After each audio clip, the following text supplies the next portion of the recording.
après, tu as commencé, je crois, à écrire dans la presse. Oui. Non, pendant mes études, j'ai commencé à 19 ans. Voilà. 19 ans, mais moi je t'ai suivi un petit peu dans le journal de Hamida Ayashi, Algérie News.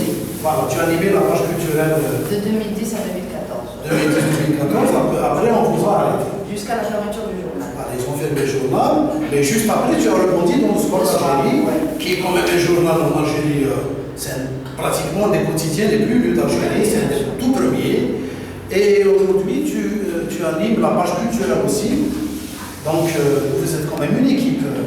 On est deux. Vous êtes d'accord. Voilà, donc un peu pour la présentation de l'auteur. Maintenant, pour parler du livre. Alors, pour vous dire la vérité, il devait y avoir une personne avec nous là qui a lu le livre pour présenter le livre. Et ce matin, elle m'a appelé, c'est une ex-étudiante à moi, elle a dit que c'est pas possible, mon papa est très malade, il est en train de... Agoniser. Non, de courir d'un hôpital à l'autre pour lui faire les examens qu'il faut, pour une échographie abdominale. Ils n'ont pas l'appareil au CHU de Béjaïa. Le grand CHU de Béjaïa n'a pas d'échographie. Souvent, comme si elle fait des échographes. Comme si elle ne veut pas. Mais bon. Donc, on se retrouve à faire ça sans elle, sans Wafa. Et elle préfère que nous discutions de son roman directement avec des questions. Elle préfère ne pas parler de son livre directement. Alors, moi, je pourrais effectivement parler un petit peu de son livre. Parce que j'ai lu une quarantaine de pages, je l'ai eu 3 jours quand même, mais comme je ne sais pas lire, je n'ai pu lire que 40 pages. Oh, des gens qui disent je lis vite, non, lis pas vite. Un bon livre, ça se lit pas vite, c'est pas vrai. Donc ceux qui lisent comme ça, comme un roman d'amour, un roman de gars, moi j'ai lu chaque jour 2 heures et je suis arrivé à 40 pages. Mais quand même, elle m'a mis extrêmement l'eau à la bouche avec les 40 pages que j'ai lues. Et je vais commencer justement par lui poser des questions sur ce livre. Alors, dans ce livre, sur les 40 pages de le mois d'avril revient en leitmotiv. Avril. Pourquoi avril? Tout le monde ici doit connaître le poids du mois d'avril pour nous, quoi. Pour les Kabyles surtout, et pour les autres aussi. En fait, ce roman, c'est un roman d'anticipation. Ça se passe en 2021. Et ça commence par un mouvement de protestation en Kabylie qui débute le mois d'avril justement, donc avril 80, avril 2001. Et comme, bon, je sais pas, j'ai trouvé ça, mais c'est pas très élaboré quand même comme astuce, j'ai remarqué qu'on avait des cycles de 20 ans en fait pour se soulever. Donc il y avait 63, ensuite 80, donc pratiquement 20 ans, et de 80 à 2001, pratiquement 20 ans, et d'où donc l'année où se déroule le roman, c'est 2021, donc 20 ans après le printemps noir. Et avril, je trouve que il porte une charge symbolique, émotionnelle, politique aussi, pour moi déjà, personnellement, parce que c'est un mois qui représente déjà les morts, des jeunes assassinés par la police et la gendarmerie algérienne, et puis ça représente tout un projet de société qui était presque utopique et qui a été avorté avec le concours de tout le monde, y compris ceux qui ont prétendu défendre ces valeurs. Donc, j'ai rêvé dans ce roman, j'ai fantasmé sur un autre mois d'avril où cette utopie va aboutir. Voilà. Et si tu avais fini le livre, tu aurais dit que... Oui, que ça se passe en 2021. Mais sinon, ce roman, tu l'as écrit en même temps que tu as monté ton ventre le bébé là-bas. Mon deuxième enfant. Oui. Donc, est-ce qu'il n'y a pas une gémellité concentrée? Oui, il y a une certaine gémellité, mais bon, il ne faut pas tricher. Ce roman, je l'ai fini avant de tomber enceinte. Donc, ah, d'accord. C'est le mois où j'ai fini ce roman, je l'ai vraiment fini, que j'ai su que j'étais enceinte. Donc, il y a un écart de 9 mois entre les deux accouchements, tu vois. Donc, je qu'il y a des robots section féminine, celle d'enfanter, quoi. C'était pas des jumeaux, deux gestations. C'est pas des jumeaux. C'est pas des jumeaux. C'est pas des jumeaux, c'est deux naissances rapprochées. Des naissances rapprochées. Mais je trouve qu'il y a de la violence dans son enfant. Et ça me surprend un peu que ce soit écrit par une femme. Une femme en plus, en pleine maternité, quoi. Ses hormones et tout ça, normalement. Non, mais des nains, c'est très violent. Tu sais, les hormones, c'est très violent aussi. Hein. Donc, ça rend les passions. Non, qui demande pas de ça ne fait pas la révolution. Si on avait écouté, si nos parents avaient écouté leur mère, ils ne se seraient pas levés contre Madame la France. Oui. C'est ça le. Non, là, tu caricatures, hein, parce que c'est pratiquement du sexisme ce que tu dis. C'est-à-dire que les femmes se tendent à la soumission. Il y avait des femmes dans les maquis aussi. C'était pas des mères. Je parle de la mère. Ah si, il y avait des mères. Voyaient leur jeune fils rester à la maison alors que tout le monde est au maquis. Elles insultaient leur fils. Donc, leur mère, leur raconte. Ça fait Michel Destinée, je sais pas vous allez dire. C'est une tu vois. La violence, oui. Bah écoute, la violence aussi, elle peut être belle. Là, pendant le 30, c'était très violent. C'était trash. Là, c'est un autre style de violence. C'est la violence armée. Donc, il s'agit d'un maquis libertaire qui se constitue d'abord en Kabylie et en même temps aussi au sud du pays, c'est-à-dire chez les Touaregs. Et après, ça s'élargit un peu sur d'autres régions du pays. Bon, il n'y a aucun nom qui est cité, même le nom de l'Algérie ou de la Kabylie ne sont pas cités, mais c'est très clair parce qu'il y a des références, des clins d'œil, à l'histoire aussi de la lutte pour la liberté. Oui, la violence, à un moment donné, il faut parler sérieusement de la violence parce que le pacifisme qui a fait déjà la beauté et la grandeur du combat pour la démocratie menée en Kabylie surtout, n'a pas donné ses fruits. Et puis, comme il est dit quelque part dans le livre, on ne peut pas répondre par des banderoles à un État surarmé, à un État terroriste. Quoi. Quand on parle avec les armes, à un moment donné, ça devient de la légitime défense. C'est ce que les personnages disent. J'ai pas beaucoup compris ce qu'ils disent. Donc voilà. Et voilà, ce qui est proposé dans ce roman, politiquement on s'entend, c'est la nécessité de la violence, comme celle qui s'est imposée à un moment donné de l'histoire de l'Algérie, en l'occurrence en 1954. Donc il y avait des injustices qui se sont accumulées, il y avait tout un peuple qui était traité comme du bétail, et la violence s'est imposée par elle-même après un long combat politique. Donc je pense que dans toute l'histoire de l'humanité, il y a une phase où la violence est nécessaire. Il ne faut pas avoir honte de le dire, ni être intimidé par le discours pacifiste qui s'est avéré, qui a atteint ses limites, disons, ici. Et d'ailleurs, dans le livre, il y a une certaine dualité entre un personnage pacifiste et les autres qui ont choisi les armes, qui ont choisi le maquis. Mais cela, ça ne veut pas dire pour autant que le roman est tracté. Ça veut dire que ce n'est pas du discours direct, ce n'est pas de la propagande à proprement dire. Il y a un travail sur l'écriture, il y a une recherche. Je suis toujours dans une recherche esthétique assez approfondie. Mais le propos, disons, pas le discours, mais le propos, il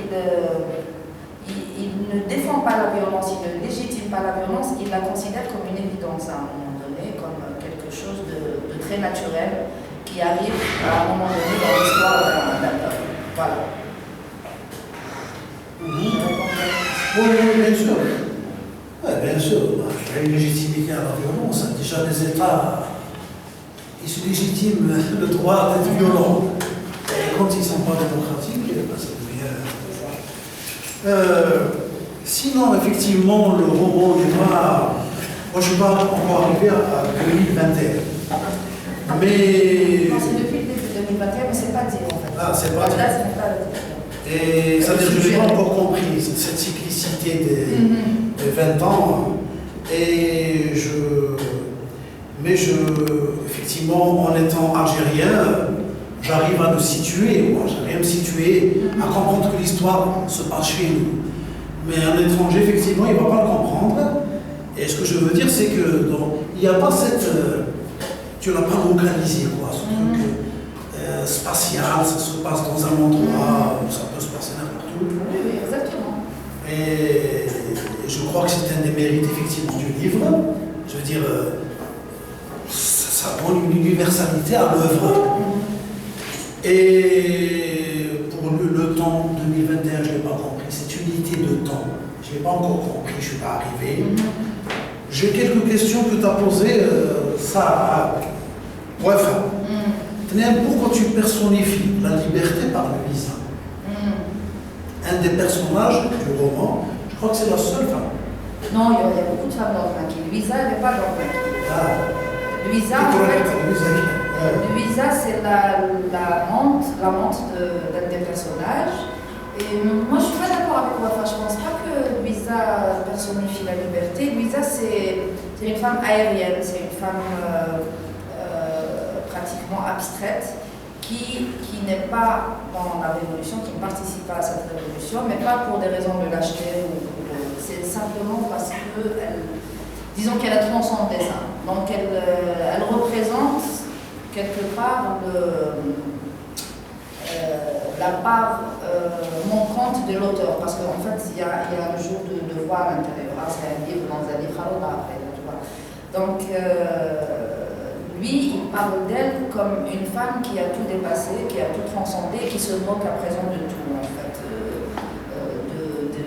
du système qui tue, des révolutionnaires qui montent au maquis, des protestations pacifistes. Elle se moque de tout, en fait, c'est une nihiliste. Donc l'auteur, dans le roman, il aurait aimé être comme ça, mais bon, lui, il raconte à un moment donné comment il a été forcé par des événements à reconnaître la nécessité justement de la violence. Donc voilà. Mais la liberté ici, elle n'est pas... Elle est omniprésente dans chaque page du bouquin comme une aspiration suprême des personnages et comme seul moyen de survivre. C'est ça, c'est la lutte armée quand elle devient le dernier recours, c'est que la liberté devient le seul moyen de survivre. C'est soit la liberté, comme a dit Yanis dans la préface, c'est la liberté ou la mort. Et la mort, c'est vraiment la mort physique. C'est-à-dire, soit tu exiges d'être totalement libre, en arrêtant de te contenter des semi-libertés, des simulacres de liberté, soit tu meurs ou alors tu vis en esclave. Voilà, c'est ce qui est, entre autres, proposé dans le bouquin. C'est-à-dire, nous, en Algérie aujourd'hui, nous sommes des esclaves. Oui, tu ne savais pas. Puisque nous ne sommes pas morts et nous on nous donne à manger, à boire, et puis voilà, c'est tout. C'est ça les esclaves. Je vais donner la parole. Sinon, avant de donner la parole, on en a parlé la dernière fois, je dis que le texte est parsemé comme ça de juxtapositions de contraires. Les oxymores, ouais. Voilà, ce que tu as dit, c'est des oxymores. C'est un effet de style. Non, j'adore ça. Parce que déjà, j'aime pas parmi les règles, les nombreuses règles que je n'aime pas, c'est les règles qui régissent la langue française et la littérature, surtout la littérature algérienne actuelle. Donc voilà, j'aime pas respecter ce genre de règles. Donc je joue avec les mots, dès qu'il y a une certaine musicalité, une certaine esthétique, je m'en fous que ça fasse contradictoire. Et puis dans chaque... Bon, je ne me souviens pas des oxymores qu'il y a là-dedans, mais si on cherche bien, chaque oxymore est justifié, c'est pas juste un effet de style gratuit.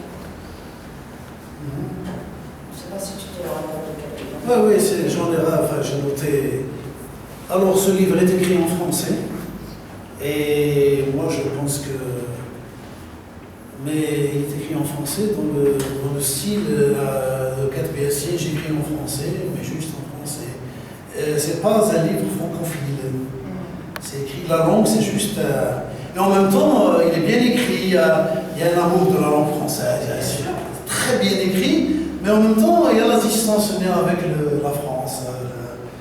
J'ai rien contre la France, je sais. L'État français. Non, tous les États, moi je les aime pas, c'est pas que l'État français, mais. Non, je n'ai rien contre. L'État du bouton, je vais dire. Non, la notion d'État, j'aime pas. Tu le remarquerais dans le bouquin. Pour donner une idée, moi je propose de finaliser un passage. Si tu veux. Voilà, bien sûr. Je te fais un truc. Là, tu vas trouver une autre. Oui, vous arrêtez, il y a la deuxième. Non, voilà, vous arrêtez. D'accord, maintenant il faut s'arrêter. Fort, tu dis fort. Ce n'est ni le rêve, ni la rage de le voir s'effriter qui m'ont précipité dans la fosse aux utopies.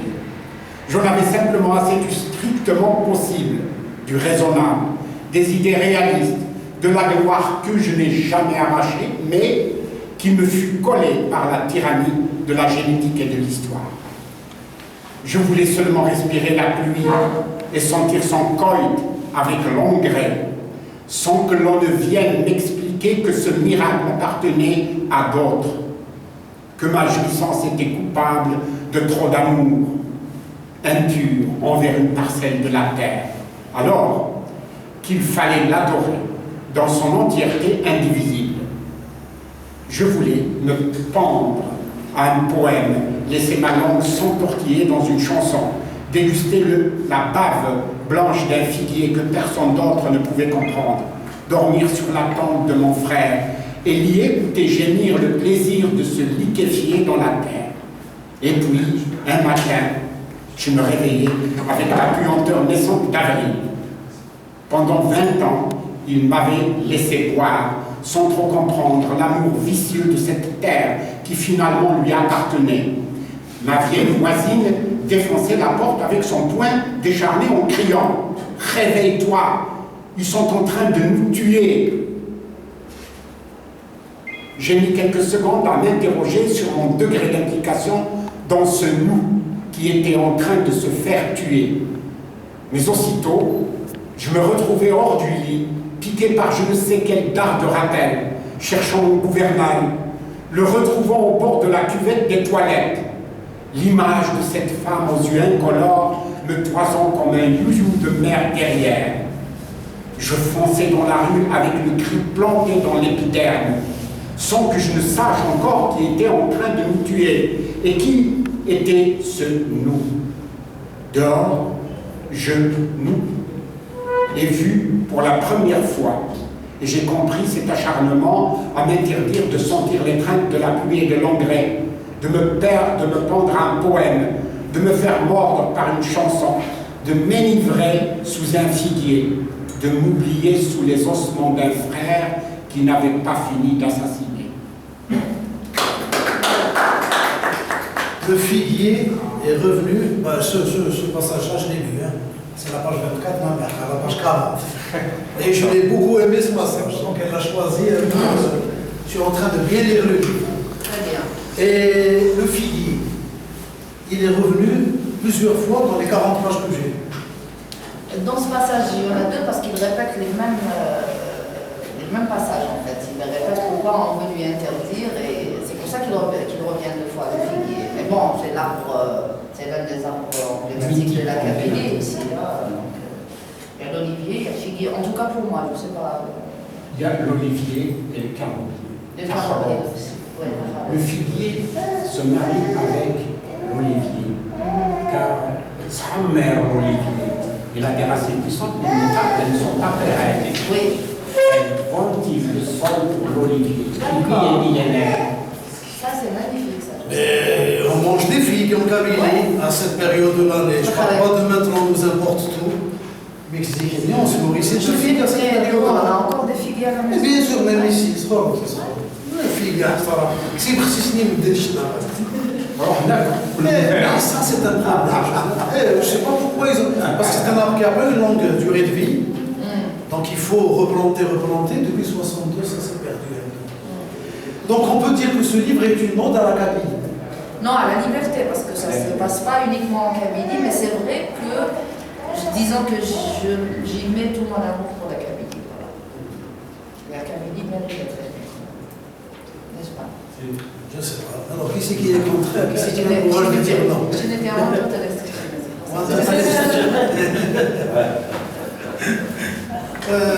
Alors, tu veux marre de Gambara? C'est grave, malheureusement. Ok, مش البداية دي يوم القيامة. إن شاء الله.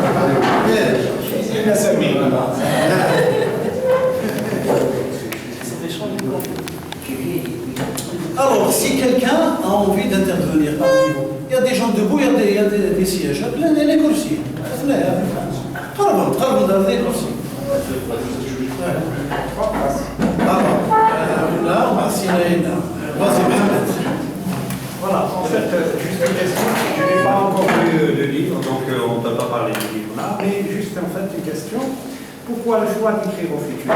Pourquoi le roman d'anticipation? C'est ça, si j'ai bien compris, c'est un roman d'anticipation. Ici, devenu un petit peu à la mode, parce qu'il y a Walid Sansal qui a écrit un roman d'anticipation. Donc, est-ce que parce que l'horizon est bouché, en fait? Parce qu'il n'y a pas un décryptage possible actuellement? C'est ça, en fait. Si, ça nous renvoie un petit peu à Aldous Huxley, qui a écrit un roman biologique d'anticipation, qui est le meilleur des mondes, et aussi Orwell 1984 et La ferme des animaux. Donc maintenant, je ne sais pas, peut-être c'est une comparaison hasardeuse, bon, ça c'est pas pour faire, je n'ai même pas lu le livre, mais en fait, pourquoi ce choix? Est-ce que c'est parce que c'est une tendance, ou bien qu'est-ce que vous cherchez? Pourquoi installer? Et même l'espace, vous avez parlé un petit peu, enfin vous avez esquissé l'espace spatio-temporel en fait. Et vous avez dit que vous n'avez pas cité de lieu, vous voulez la placer comme ça dans le futur, vous la projetez comme ça, comme un satellite dans le... En fait, qu'est-ce que vous cherchez en fait? Dites-moi un petit peu pourquoi, est-ce que réellement les raisons, le choix de cette écriture, sachant que c'est pas facile de prophétiser en fait. C'est ça, c'est une tentative de prophétiser, c'est ça. Et le but en fait, c'est juste pour nous dire est-ce qu'il y a une solution, il n'y a pas de solution, les choses devraient se passer comme ça ou pas. Enfin, on aimerait bien entendre un petit peu. Non, pour la tendance, moi quand j'ai commencé à écrire le bouquin, je n'avais pas encore entendu parler des autres qui allaient sortir un après l'autre, Welbeck, non, je parle en Algérie en fait. Les autres, c'est des traditions, ça fait partie des traditions littéraires. Mais chez nous, c'est pas le cas. Non, c'est pas parce que, en fait, moi je trouve que c'est facile d'écrire sur le présent, enfin sur quelque chose qu'on vit en même temps. C'est très facile et j'aime pas personnellement la facilité dans l'écriture. Je cherche toujours quelque chose de difficile qui va susciter et provoquer au maximum mon imaginaire. Parce que pour moi, la littérature reste avant tout une affaire d'imaginaire et de création. C'est pas une chronique, c'est pas un reportage, c'est pas... Donc voilà. Et j'ai toujours, en fait,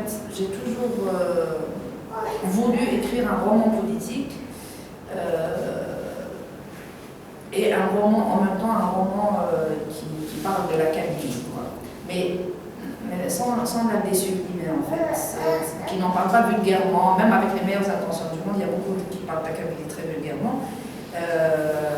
Donc ça m'a pris tout ce temps, en fait, pour que déjà le projet prenne une forme dans mon esprit avant que je commence à le concrétiser par l'écriture. Donc c'est pas une question de... En fait, c'est un genre littéraire qui m'a toujours intéressée, qui m'a toujours titillée parce que c'est difficile justement et parce qu'on devient un peu, on pratique un peu un art divinatoire et d'ailleurs dans le roman, à un moment donné, on découvre que tout ce qui a été raconté, ça a été raconté dans un livre.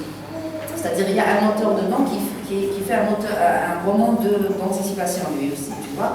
Mais les événements commencent à le dépasser. Et du coup, il entre dans une course avec la montre pour que son roman soit fini avant qu'il devienne réel, quoi. Et j'ai senti à un moment donné, quand j'ai fini le bouquin, j'ai senti la même chose en fait. Parce que quand je l'ai fini, l'hystérie totalitaire là, qui vient de commencer en Algérie, il n'avait pas encore lieu, quoi. Et dès que je l'ai fini, il y avait des journalistes en prison, le chrétien en prison, le truc. Donc j'ai eu ce même sentiment, quoi. Et c'est vrai qu'en l'écrivant, j'étais pressée de finir parce que j'avais une espèce de pressentiment que ça pourrait se passer très prochainement. Donc il vaut mieux que je finisse pour que j'écrive pas, pour que je ne me mette pas à écrire le présent, justement. Tu m'as compris. Donc voilà, c'est un jeu, c'est une espèce de défi aussi. Une fuite dans le futur. C'est ça, c'est ça. Et puis contrairement avec le Nontron qui est une dystopie totale, hein, c'est noir, noir, noir, celui-là, je peux le nommer un roman utopique, quoi. Parce que l'avenir, il est assez utopique quand même, malgré la violence des maquis, la violence de la répression et tout, le projet des maquisards, il est utopique et je vais crier un peu la mèche, la fin aussi, elle est assez utopique. Voilà. Yes. Je n'ai pas lu le livre, mais. Personne ne l'a lu, hein, même moi. Donc, à première vue, ça paraît intéressant, puisque ça parle de liberté, ça parle du maquis, de révolte. Vous parlez du rejet de l'État, c'est formidable. La question que je veux poser, par rapport au livre, les gens ils se sont insurgés contre quoi? Contre un monde qui est devenu, parce que là, le personnage il parle de livres jetés d'autodafé, de femmes vitriolées, de femmes agressées, c'est-à-dire c'est un avenir qui n'est pas loin d'ailleurs. Nous on a vécu récemment, c'est-à-dire quelques années, les mangeurs en prison, les femmes agressées aussi à cause de ce qu'elles portent. Donc voilà, tout ce qui est raconté, il est assez. Il ne s'est pas encore produit, mais c'est très probable qu'il se produise. Donc voilà, ils ont atteint une limite de l'acceptable, de la soumission, et comme je disais tout à l'heure, c'était la liberté ou la mort. Ça veut dire que c'était devenu irrespirable. En écoutant ce que vous dites, je sens c'est comme s'il y a eu un saut qualitatif par rapport aux expériences qu'on a vécues. Surtout d'un point de vue chinois. Ah, bien sûr. Quand vous dites 80, on va 2001, là, les gens, quelque part, ils s'organisent, ils savent ce qu'ils veulent. Surtout si on revient en arrière, on peut dire que chacune de ces expériences, c'est les contradictions internes, ces mouvements-là. Mais vous ne pensez pas que ça reste un livre. Vous avez imaginé quelque part quelque chose, c'est un peu schématique dans le sens que l'histoire. Un éternel retour. Premièrement, mais aussi par rapport au maquis. L'idée du maquis, la forme d'insurrection, elle s'est faite par rapport au maquis. Peut-être que vous vous êtes inspiré de l'expérience guévarienne, de l'expérience FARC, peut-être même d'autres expériences, mais la sociologie algérienne, telle qu'elle est. Personnellement, j'ai du mal à imaginer que l'insurrection va se faire. Mais la sociologie algérienne, elle a produit aussi dans 1954, donc c'était possible à un moment donné le maquis parce que les injustices ont atteint un seuil inacceptable. 54 et 2006, à mon avis, c'est très loin. Même la réalité sociale, la réalité en termes de là où il y a des passions de résistance, ici en Algérie, ils ne s'expriment pas à travers le maquis. Ça veut pas dire que je rejette cette façon de s'organiser pour lutter. Mais je dis que la réalité. Mais tu sais, moi quand j'écris le roman, je ne mesure pas mes écrits par rapport à une quelconque réalité sociologique, politique, un truc comme ça. C'est pour ça que je parlais tout à l'heure que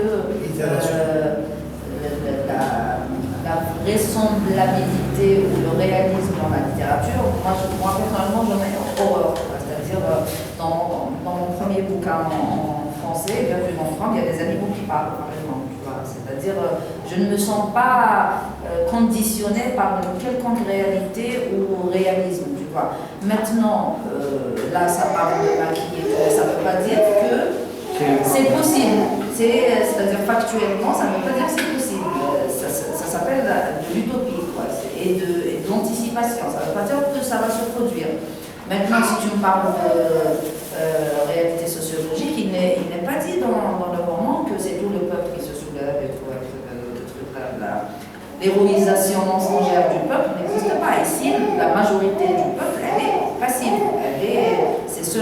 vraiment, quand je dis maquis, c'est vraiment des maquis, c'est-à-dire c'est des poches de résistance un peu partout et qui tombent justement dans une période propice parce que c'est la période où les maîtres, ils sont appelés ici les maîtres du Nord, n'ont plus les moyens de tenir le pays, c'est-à-dire ils commencent déjà à préparer leur fuite. Parce qu'il n'y a plus de ce qui est appelé ici le trésor du souterrain. Le trésor du souterrain ne suffit plus, du coup ils n'ont plus aucune raison de rester. Tu vois, parce que aucun d'entre eux n'aime ce pays, du coup ils ont des raisons précises de rester, ils ont ici des raisons précises de partir. Voilà. Donc c'est la réalité politique, le contexte politique et sociologique du roman. Il favorise justement la réflexion. Et ça n'a rien à voir avec la réalité ici parce que je n'aime pas écrire sur le réel tel qu'il est. Quoi. Le réel est toujours décevant en matière d'imaginaire et de littérature. Donc voilà. Quelqu'un me l'a demandé là, oui. Samer. Ah, Samer. Alors, ma question va être un peu drôle. Je ne sais pas si elle... Comment? Ma question va être un peu drôle. Oui, vas-y. C'est par rapport au mois d'avril. Oui. Est-ce qu'il n'aurait pas une relation avec le poisson d'avril? Mais non. Non, c'est par rapport à vos révolutions. Parce que toutes les révolutions qu'on a menées, aucune n'a abouti. Y compris cette 54. Mais on n'a pas mené. Je vais continuer ma question. Qui me dit que celle de 2021 va aboutir? Mais qui te dit que celle de 2021 va se produire déjà? Supposons qu'elle va se produire. Il nous dit qu'elle va aboutir. Et puis j'aurais aimé qu'il y ait lieu avant 2019, avant le départ de